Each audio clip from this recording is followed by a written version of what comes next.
मानवता के पूर्ण विकास का कार्य अनादिकाल से ही भारत करता आया है। यानी यदि इस 21 ब्रह्मांड से किसी ने भी मुक्ति प्राप्त करनी है और यदि उसका जन्म भारत की पावन भूमि पे हुआ है तो उस आत्मा का परम सौभाग्य है। क्योंकि अनादिकाल यानी जब से ये 21 ब्रह्मांड की सृष्टि रची गई है और जब से कबीर परमात्मा सतगुरु रामपाल जी भगवान इस 21 ब्रह्मांड में मानव शरीर धारण करके सतगुरु की भूमिका करके तत्वदर्शी संत की भूमिका करके जिंदा महात्मा की भूमिका करके आप और हम आत्माओं तक ये ज्ञान पहुंचाने आते हैं तो परमेश्वर केवल भारत से ही अपना अध्यात्म मार्ग शुरू करते हैं।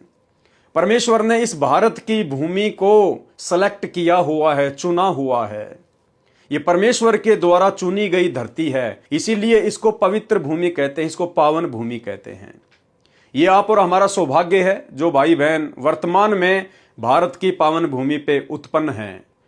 इसके अलावा तो ना जाने हम लोग कहां कहां जन्म ले चुके हैं, अन्य देशों में अन्य क्षेत्रों में भी हमारे जन्म हो चुके हैं, लेकिन वर्तमान में आप और हमारा परम सौभाग्य है कि हम भारतवर्ष की पावन भूमि पे उत्पन्न हैं।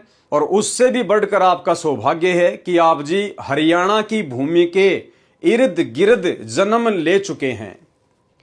हरियाणा की भूमि पावन भूमि नहीं है, ध्यान रखना भाई और बहनों, हरियाणा की भूमि पावन भूमि नहीं है। यदि हरियाणा की भूमि के आसपास में यदि आप जी जन्म ले चुके हैं और सतगुरु की शरण में आ चुके हैं तो आप जी परमेश्वर की विशेष आत्माओं में से हैं। क्योंकि दिल्ली जो मंडल है और ये जो हरियाणा का जो क्षेत्र है ये दिल्ली मंडल के आसपास आता है। तो परमेश्वर कहते हैं दिल्ली मंडल पाप की भूमा, धरती नाल जगाऊं सूमा। यानी दिल्ली के आसपास का जो क्षेत्र है उसको परमेश्वर ने पाप की भूमि बताया। क्योंकि सबसे ज्यादा लड़ाइयां, सबसे ज्यादा रक्तपात, बड़े बड़े युद्ध, चाहे पानीपत की लड़ाई हो, चाहे महाभारत का युद्ध हो, ये सब हरियाणा में हुए हैं। कुरुक्षेत्र में महाभारत हुआ, पानीपत में मुगलों की बड़ी बड़ी लड़ाइयां हुई। यानी इस धरती पर जितना ज्यादा खून हरियाणा की भूमि पर बहा है, जितनी ज्यादा मार काट हरियाणा की भूमि पर हुई है, इतनी अन्य कहीं भी नहीं हुई है। तो परमेश्वर ने उसको पाप की नगरी का नाम दिया है, दिल्ली मंडल पाप की भूमा। तो हम भाई बहनों का सौभाग्य है जो विशेषकर हरियाणा में जन्म ना लेकर और हरियाणा के आसपास के राज्यों में, आसपास के क्षेत्रों में आप और हम भाई बहनों का जन्म हुआ और हिंदी भाषी होने के कारण, सतगुरु के इर्द गिर्द उनके आसपास के क्षेत्र में जन्म लेने के कारण हम सभी हिंदी भाषी हैं और परमेश्वर के ज्ञान को, उनके विचारों को हम भली भांति समझ चुके हैं। दूसरी बात भाई और बहनों, जो धरती जितनी ज्यादा पापमय होती है परमेश्वर वहीं पर आकर निवास करते हैं, प्रकट होते हैं, ताकि वहां उस क्षेत्र में जन्मी हुई अपनी आत्माओं को परमेश्वर सहारा दे सके। अन्यथा भाई और बहनों, जितनी ज्यादा पापग्रस्त भूमि होती है वहां के लोगों में मान बढ़ाई और अहंकार भी उतना ही होता है। और ये सर्वसिद्ध है, हरियाणा के लोगों में जितना ज्यादा अहंकार है, जितनी ज्यादा मान बढ़ाई है, उतनी आपको अन्य राज्यों के किसी भी स्त्री पुरुषों में देखने को नहीं मिलेगी।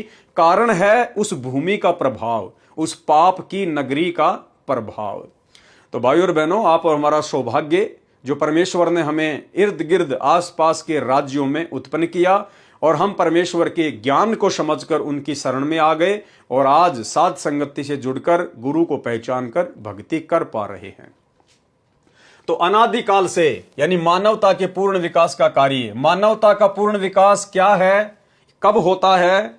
जब हम सच्चे सतगुरु की शरण प्राप्त करके और आजीवन मर्यादा में रह के सतलोक प्राप्त कर लेते हैं, उसको कहते हैं मानवता का पूर्ण विकास है। इसके अलावा मानवता का पूर्ण विकास ये नहीं है जो वर्तमान की सरकारें कर रही हैं। जिस देश में सबसे ज्यादा रोजगार होंगे उस देश को यहाँ के लोग मानते हैं कि ये पूर्ण विकास हो गया, मानवता का विकास हो गया।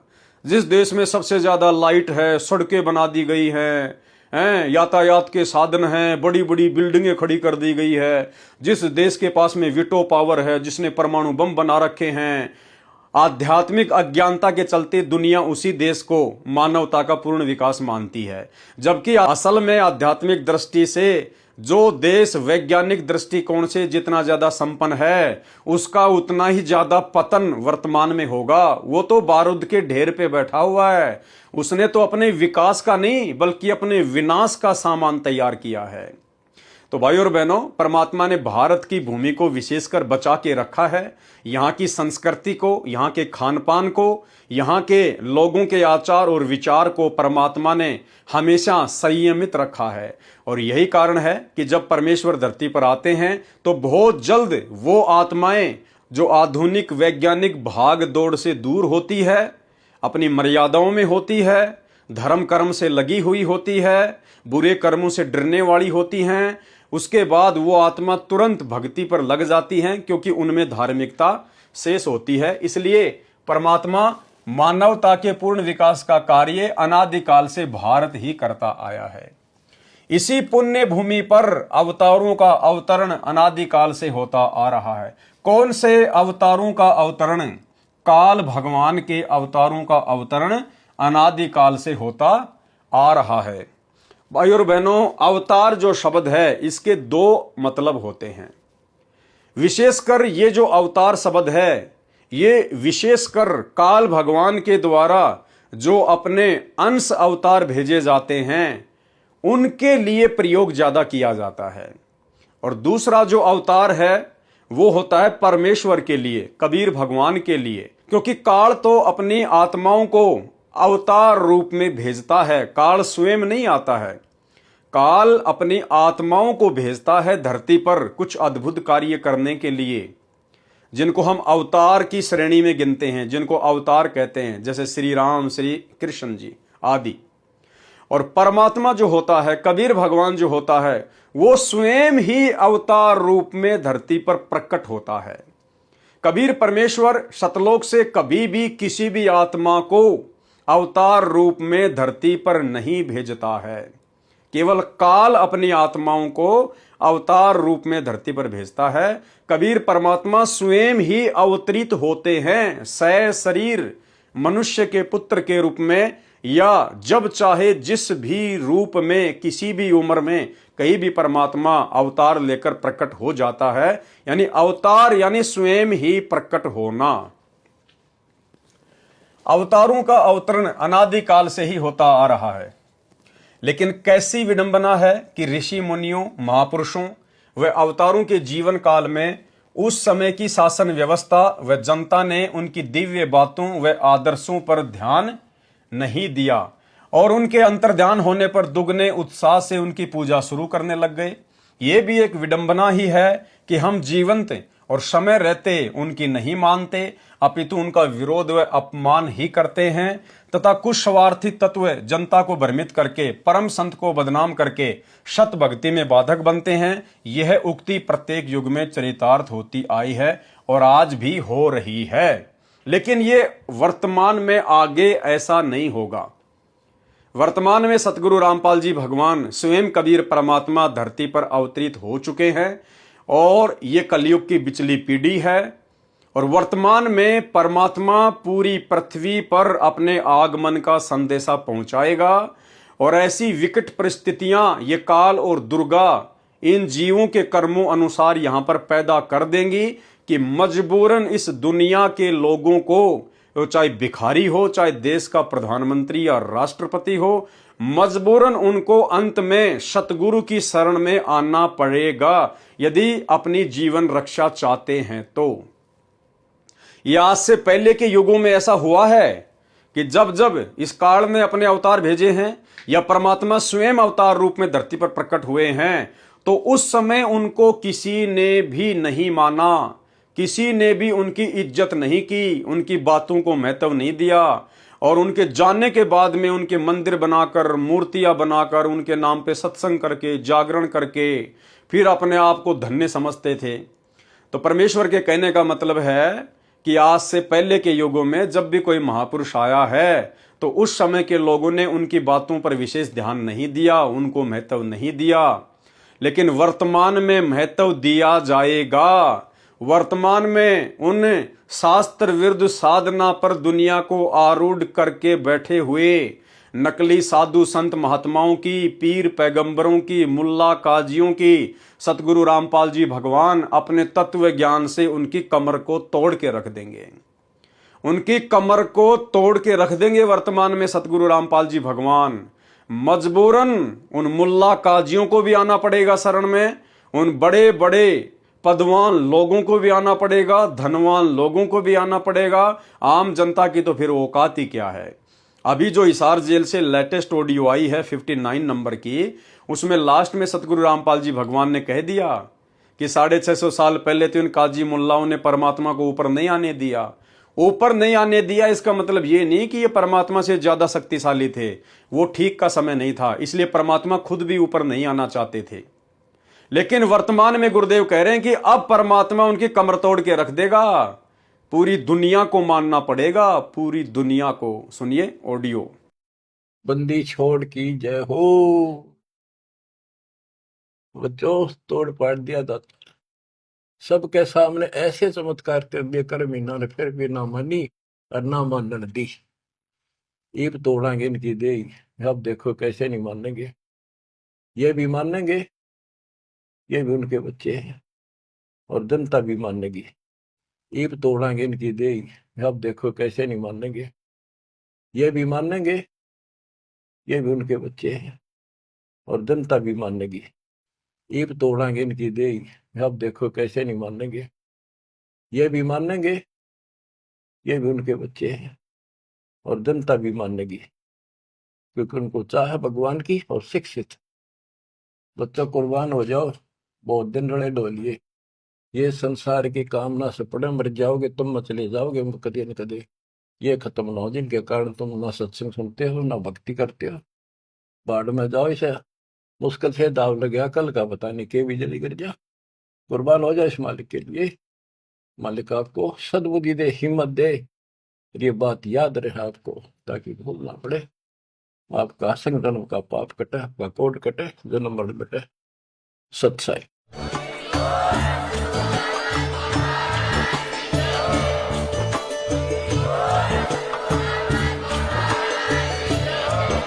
जो महापुरुष हजारों कष्टों को सहन करके अपनी तपस्या व सत्य पर अडिग रहता है, उसकी बात असत्य नहीं हो सकती। तो भाई दुनिया में वर्तमान में सबसे बड़े महापुरुष, एकमात्र महापुरुष सतगुरु रामपाल जी भगवान है। और सतगुरु रामपाल जी भगवान ने जो अपने सत्संगों में बात कह दी है, जो ऑडियो अभी आपने सुनी, कि वर्तमान में उन मुल्ला काजियों की, धर्म के ठेकेदारों की, पंडितों की कमर तोड़ेगा भगवान। तो भाई वर्तमान में कमर टूटेगी, क्योंकि सतगुरु रामपाल जी भगवान से बढ़कर कोई महापुरुष नहीं है। और हजारों कष्ट आप और हम आत्माओं तक सन 1994 से लेकर वर्तमान समय तक जो कष्ट निस्वार्थ भाव से परमार्थ के लिए सतगुरु रामपाल जी भगवान सहन कर रहे हैं, ये अन्य कोई नहीं कर सकता और ना किसी ने किया होगा। अपनी तपस्या व सत्य पर अडिग रहता है, उसकी बात असत्य नहीं हो सकती। तो सतगुरु रामपाल जी परमेश्वर जी का कोई भी वचन मिथ्या नहीं हो सकता, असत्य नहीं हो सकता। सत्य पर अडिग रहते हुए ईसा मसीह जी ने अपने शरीर में कीलों की भयंकर पीड़ा को झेला। संत गरीबदास जी महाराज, परमेश्वर कबीर साहिब जी, श्री नानक साहिब जी तथा श्री राम व श्री कृष्ण जी को भी यातनाओं का शिकार होना पड़ा। वर्तमान में उसी श्रृंखला में संत रामपाल दास जी महाराज, अब देखो भाई और बहनों, अपने गुरु जी के नाम के आगे दास शब्द लिखा गया है। क्या शब्द लिखा गया है? दास। ये लेखक डॉक्टर सरदार सूरजपाल सिंह एमए पीएचडी की सबसे बड़ी आध्यात्मिक अज्ञानता है, नादानी है, ना समझी है। अपने परमेश्वर के नाम के आगे तो दास शब्द लिख रहा है और खुद के नाम के आगे भाई और बहनों सिंह शब्द लिख रहा है। खुद के नाम के आगे इन्होंने दास शब्द नहीं लिखा, बल्कि सिंह लिखा है। सिंह, शेर, सूरमा। और अपने गुरुदेव भगवान के नाम के आगे, जो कि सबसे बड़े सिंह हैं, शेर हैं, सूरमा हैं, उनके नाम के आगे लिख रहा दास शब्द। तो भाई और बहनों, हमने शिक्षा लेनी है। आज से पहले यानी साध संगतियों के शुरू होने से पहले सतगुरु रामपाल जी परमेश्वर जी की शरण में जितने भी भगत आए हैं और जिनको हम विशेषकर बड़े बड़े भगत मानते थे या मानते हैं अपनी कमजोरी के चलते, भाई और बहनों, वो भगत अपने गुरुदेव भगवान को नहीं पहचान पाए और ना वर्तमान में पहचान पा रहे हैं। ये गुरुदेव को पहचानने की दया तो केवल उनके आशीर्वाद से हम सत्सेवकों के ऊपर हुई है, जो हम इस प्रकार से निष्कर्ष निकालकर खुद भी समझ रहे हैं और अन्य भगत भाई बहनों को भी समझा रहे हैं। किसी भी भगत को अपने सतगुरु रामपाल जी परमेश्वर जी के नाम के आगे दास शब्द लिखने का अधिकार नहीं है। सतगुरु अपने नाम से आगे दास शब्द लिख सकता है, क्योंकि सतगुरु एक दास की भूमिका निभा के, एक भगत की भूमिका निभा के, एक मुंह बोला गुरु बना के, जैसा कि 650 साल पहले इसी कबीर परमेश्वर जी ने पंडित रामानंद जी को अपना मुंह बोला गुरु बनाया और उनके दास बनकर भक्ति की, हमें भक्ति समझाई। और वर्तमान में वही कबीर परमात्मा सतगुरु रामपाल जी के रूप में प्रकट होकर 17 फरवरी 1988 को एक अच्छी आत्मा आदरणीय राम देवानंद जी को अपना मुंह बोला गुरु बना के, उनके दास बनकर, दास कहलाकर, उनके भगत बनकर, भगत कहलाकर आप और हम आत्माओं को दास और भगत शब्द की परिभाषा समझाई। तो सतगुरु अपने नाम से आगे पीछे भले दास लगाए चाहे भगत लगाए, लेकिन हम भगतों की ये जिम्मेदारी बनती है कि हम अपने गुरुदेव भगवान के आगे दास शब्द का प्रयोग बिल्कुल भी ना करें। लेकिन जो लेखक है उन्होंने खुद के नाम के आगे तो सिंह लगा रखा है और अपने गुरु के नाम के आगे दास शब्द प्रयोग किया है, जो उनकी सबसे बड़ी आध्यात्मिक अज्ञानता को दर्शाता है।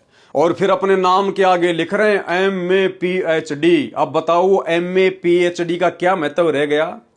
अरे क्या फायदा वो MA PhD करने का, इतनी बड़ी बड़ी डिग्रियां लेने का, जब आपको इतनी भी अकल नहीं है कि अपने भगवान के आगे क्या लिखना चाहिए, किस शब्द से संबोधित करना चाहिए। अरे अपने गुरुदेव भगवान के नाम के आगे पीछे लगाने के लिए तो लाखों उपाधियां हैं, लाखों जो है वो पदवियां हैं। आप जी वो पदवियां लगाइए, दास शब्द नहीं लगाया जाता, क्योंकि हम हैं उनके दास और दासियां। सतगुरु धरती पर दास बनाने आता है, सतगुरु किसी का दास होता नहीं है। वो दास शब्द अपने नाम के आगे खुद लगाते हैं, केवल आप और हमें दास शब्द की परिभाषा समझाने के लिए कि एक दास के गुण क्या होते हैं, एक दास कैसा होता है, एक भगत कैसा होता है, भगत के अंदर क्या क्या लक्षण होते हैं। तो लेखक लिख रहा है, संत रामपाल दास जी महाराज परमेश्वर के अवतार के रूप में धरती पर मानव उद्धार का महापरोपकारी कार्य कर रहे हैं। अब यहां इन्होंने सबसे बड़ी गलती क्या कर दी कि संत रामपाल जी को परमेश्वर कबीर जी का अवतार अपनी अज्ञानता के चलते सिद्ध करने का प्रयास किया है, परंतु सतगुरु रामपाल जी किसी के भी अवतार नहीं हैं। ये कोई आत्मा नहीं है जिनको किसी अन्य शक्ति ने अपने अंश रूप में या अवतार रूप में धरती पर भेजा हुआ है। ये तो स्वयं ही कबीर भगवान है, ये तो स्वयं ही सहशरीर अवतरित होते हैं, प्रकट होते हैं, ये स्वयं ही अवतार रूप धारण करते हैं। अवतार का मतलब होता है ऊपर के लोकों से नीचे आना। तो परमेश्वर सतलोक से नीचे उतरकर अवतार लेकर आज अपना ज्ञान प्रचार कर रहे हैं। तो यहां लेखक ने सतगुरु रामपाल जी को एक आत्मा माना है और जो दाढ़ी मूछ वाली कबीर जी की फोटो समझी जाती है उसको परमात्मा की संज्ञा दी है और कहा है कि सतलोक से उस कबीर परमात्मा ने संत रामपाल जी को अपने अवतार रूप में धरती पर भेजा है। तो ये लेखक की आध्यात्मिक अज्ञानता है, नासमझी है, कमजोरी है, क्योंकि परमेश्वर कभी भी अपना अवतार धरती पर नहीं भेजता है, केवल काल अपने अवतार धरती पर भेजता है। आगे इसी पुस्तक में जहां पे अवतार की परिभाषा लिखी हुई है उसके माध्यम से आपको बिल्कुल क्लियर कर दिया जाएगा कि अवतार केवल काल भेजता है और परमात्मा स्वयं मानव सदृश रूप में प्रकट होता है।